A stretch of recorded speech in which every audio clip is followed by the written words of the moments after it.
Dictation start होगा 5 second के बाद। स्टार्ट।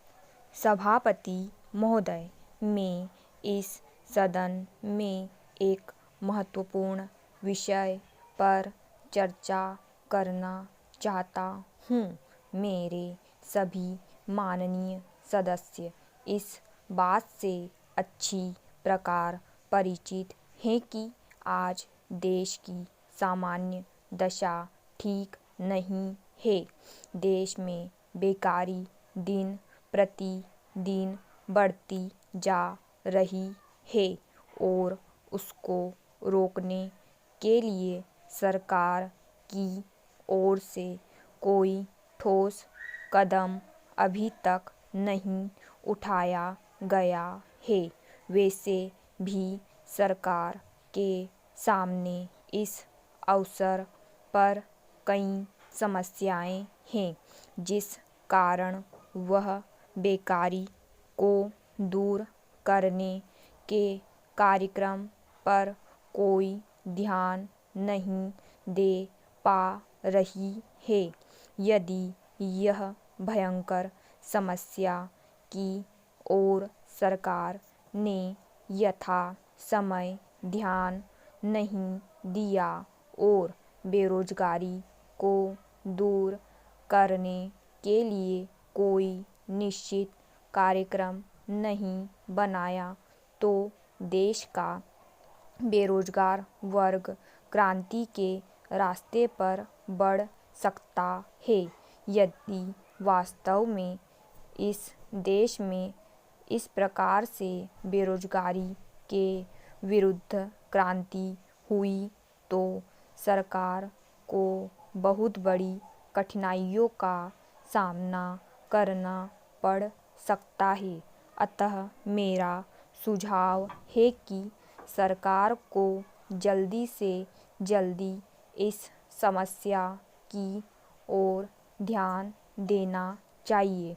बेरोजगार वर्ग के लिए ऐसा निश्चित कार्यक्रम बनाना चाहिए कि वे समय पर अपनी योग्यता के अनुसार रोजगार प्राप्त कर सकें।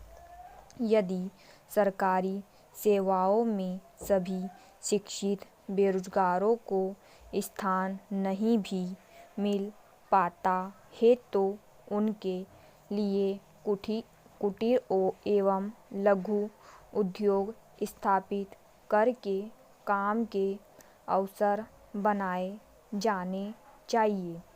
यही नहीं, शिक्षा प्रणाली में भी उचित परिवर्तन करने की आवश्यकता है।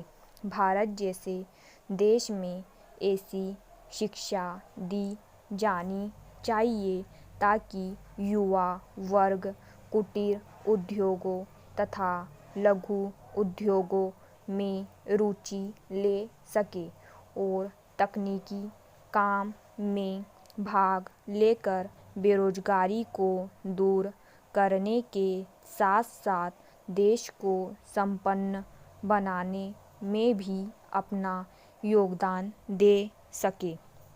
पेरा महोदय, अब मैं देश में फैले भ्रष्टाचार की ओर आपका तथा सदन में उपस्थित माननीय सदस्यों का ध्यान आकर्षित करना चाहता हूँ।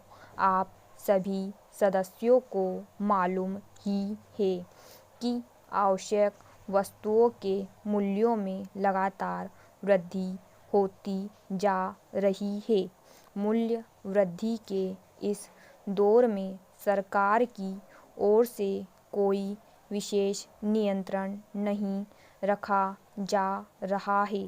परिणाम स्वरूप देश की जो आम जनता है उसे बड़ी परेशानी का सामना करना पड़ रहा है। व्यापारी वर्ग मुनाफाखोरी की तरफ बढ़ता जा रहा है और आम जनता महंगाई से दबती जा रही है। यही नहीं, लोगों के पास आवश्यक वस्तुओं को खरीदने के लिए भी पैसा नहीं है। गरीब लोग अनाज के अभाव में भूखे मर रहे हैं। स्टॉप।